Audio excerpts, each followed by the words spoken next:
How's it going, guys? My name's Wilson. I made a recent video on what the NBA looked like the last time LeBron James missed the playoffs. If that didn't seem too long ago for you, I'll take it even further back. The last time Dirk Nowitzki wasn't in the league. Now on the verge of completing his 21st season, him and Vince Carter are the only active players who's still in the NBA who were drafted in the 90s. In that 98 draft, Michael McKinney was selected first overall. He's been retired for 12 years now. Dirk and Vince Carter still in the NBA is still pretty astonishing. But here's what the NBA looked like before Dirk was in the league. In the 97-98 season, Dallas finished 20-62 overall, but there were 5 teams who were even worse. In case you didn't know, Dirk was actually drafted by the Milwaukee Bucks. Instead, the Mavs drafted Robert Traylor out of the University of Michigan with the 6th pick. The teams agreed to trade the two, attaching 19 overall pick Pat Garrity to Dallas, who was then traded again alongside with other players and a first-round pick for Steve Nash. The brightest day of transactions for the Mavs franchise. The year before Dirk's arrival, Tim Duncan was the first overall pick from the 97 draft class, played 19 full seasons, becoming the best power forward to ever play the game.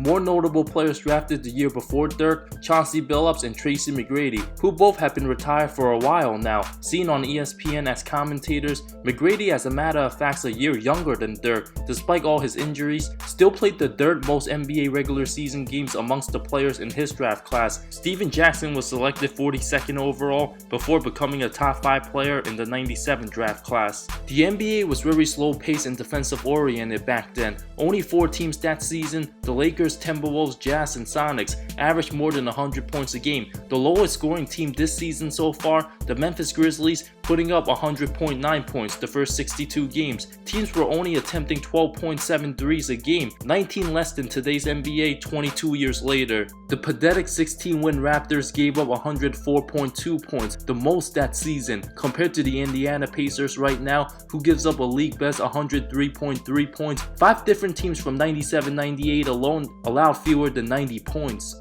The Chicago Bulls were on the verge for their last dance after winning 5 championships before the 97-98 season. Win or lose, it was going to be the dynasty's final season together before Jordan, Pippen, and Phil Jackson breaks up. The Washington Bullets were renamed the Wizards, led by 24-year-olds Chris Webber and Juwan Howard. Violet Palmer and Dee Kanter became the first 2 female officials in NBA history. Dirk was playing in Germany as a 19-year-old. LeBron James was 13 years old, still in middle school. Vince Carter was a junior at the University of North Carolina, played alongside Antoine Jamison and Brendan Haywood. All 3 would later become teammates with Dirk in Dallas. Carter will likely be a future NBA analyst on television, while Jamison was a former analyst for the Lakers, now a scout, while Haywood's currently an analyst talking both NBA and college hoops. The All-Star game was played at Madison Square Garden, with no dunk contest in 98 due to the combination with the lack of new dunks and lack of big names in recent competitions. 19-year-old Kobe Bryant was in his 2nd season,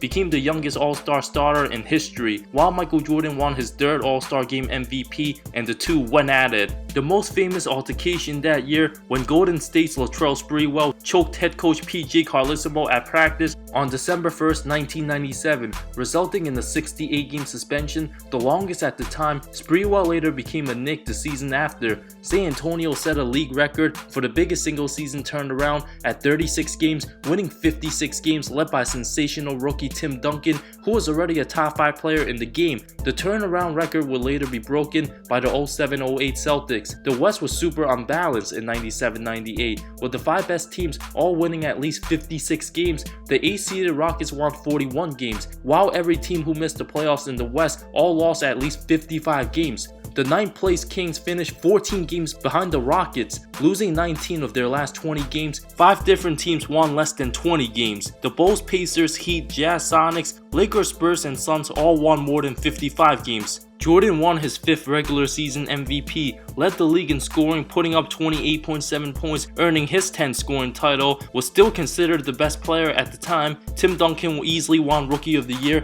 Dikembe Mutombo Defensive Player of the Year, 6th man was Danny Manning, Allen Henderson won Most Improved Player, while Larry Bird of the Pacers won Coach of the Year. Most players today born in the 90s were likely all too young to remember what happened during the 98 playoffs. The Bulls, who opened the season with all-star Scottie Pippen on the injured list after undergoing surgery on his foot, missed the first 35 games of the season, allowing Tony Kukoc to step up his game. Chicago started out 24-11 before Pippen's return, won 25 of their last 29 regular season games. Dennis Rodman earned his 7th rebounding crown, snatching 15 boards a game. With MJ's Bulls, Reggie Miller's Pacers, alongside sharpshooting center Rick Smith's, Alonzo Mourning and Tim Hardaway's Heat, coached by Pat Riley, were the three teams that stood out in the East. The Cavs made the playoffs, winning 47 games. While Zydrunas Ilgauskas was a rookie, the West was still very loaded then, led by Karl Malone and John Stockton's Jazz, winning 62 games on their very last legs and trying to capture a title. Stockton missed his first 18 games following knee surgery. The Sonics team won 61 games, led by a prime Gary Payton, Vin Baker, and Deathless Shrem. The 61-win Lakers, led by 25-year-old Shaquille O'Neal, 26-year-old Eddie Jones, and a very young Kobe, who was still coming off the bench. Twin Towers Tim Duncan and David Robinson for the Spurs, each averaged over 21 points, 10 rebounds on 2.5 block shots. Jared Jackson Sr. was 30 years old in his first season with the Spurs. Jordan's Bulls swept the Nets in the 3-game first-round series. Indy took care of business, beating the Cavs 3-1. Miami was upset by the 43-win Knicks, led by Allen Houston and Larry Johnson. Johnson and Alonzo Mourning went at it that series, drawing a couple punches in a very intense rivalry. Jordan's Bulls knocked off Glenn Wright's 51-win Hornets in the second round in 5 games. 33-year-old Del Curry was also on that Hornets team. Indy knocked off the Knicks in 5. MJ arguably had his toughest playoff series in any of his title years against a hungry Pacers team who was loaded with Mark Jackson, Reggie Miller, 34-year-old Chris Mullin, Dale Davis, and Rick Smiths as the starters. Antonio Davis, Travis Best, and Jalen Rose came off the bench. Gave MJ's Bulls a run for their money. Chicago took the first 2 games at home, winning 6 points apiece, while the Pacers survived by the skin of their teeth in both Game 3 and 4, winning by 2 thanks to Reggie Miller's clutch 3-pointer with 0.7 of a second left. MJ's last second shot went in and out. Indy won Game 6, forcing a Game 7 in one of the most grueling, tightly contested conference finals. Jordan and Pippen only shot a combined 15 of 43, but MJ's 28 points, 9 rebounds, and 8 assists were enough to prevail, making all the hustle plays defensively as the difference maker in an 88-83 win. Out west, Utah eliminated Houston in the first round, winning 3-2. NBA legend Clyde Drexler retired after that series. San Antonio, LA, and Seattle all advanced, with the 34-year-old Karl Malone getting the best of 21-year-old Tim Duncan in Utah's 5-game series win over the Spurs in the semis. LA handled Seattle in 5. Utah easily swept the Lakers in the conference finals. With the Jazz and Bulls meeting in consecutive years in the finals, Utah got home court advantage this time due to the regular season series win, with both teams splitting the first 2 games in Utah.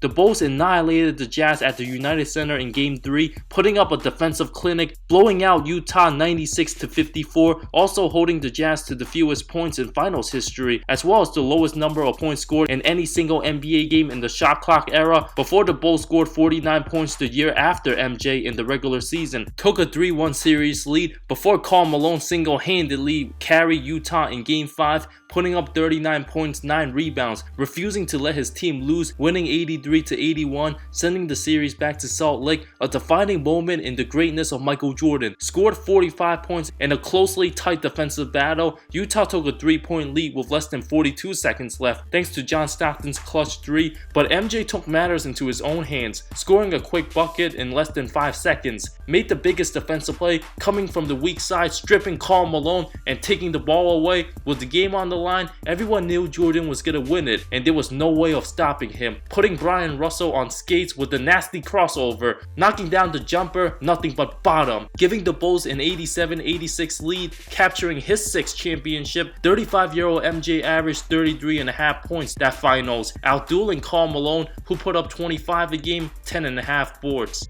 Jordan announced his retirement from the Bulls on January 13, 1999. Dirk would make his NBA debut 3 weeks later on February 5th of '99 at Seattle. All these years later, 1,500 regular season games and counting, winning an MVP, an NBA title, a Finals MVP, and 14 All-Star appearances, on the verge of passing Wilt Chamberlain on the all-time scoring list, getting many farewell tours. Dirk Nowitzki hasn't officially announced whether he'll retire or not after this season, but Nowitzki's legacy and greatness will forever be cherished. Dirk's current teammate Luka Doncic was born 23 days after Nowitzki's NBA debut. From one European legend to the next, 20 years from now, many teenagers will wonder what the NBA was like before Luka Doncic. Thank you so much for watching this video. I talk NBA comparisons, amazing storylines, NBA history, and anything basketball that will interest you. If you love the NBA, subscribe for more content, more great stuff coming soon. I love all of you. See you next time.